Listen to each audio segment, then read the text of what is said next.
محبت آنی چاہیے اسی کو دیا کریں۔ شادی سے پہلے آپ کے گھر والے محبت کے حقدار ہیں، لیکن آپ وہی محبتیں کسی نامحرم پہ نچھاور کر رہی ہیں، اللہ کی بجائے کسی نامحرم کو دے رہی ہیں، اپنے شوہر کا حق کسی اور پہ نچھاور کر رہی ہیں، غلط کر رہی ہیں۔ ایسا نہ کریں، نسلوں کا سوال ہے، نسلوں کا سوال ہے۔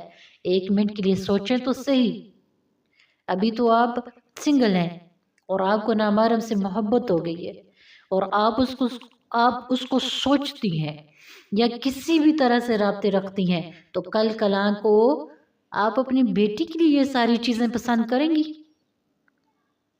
کیا آپ اس کو اجازت دیں گی نامحرم سے دوستی کی؟ نہیں، ہرگز نہیں۔ تو وہ چیزیں جو آپ اپنی نسل کے لیے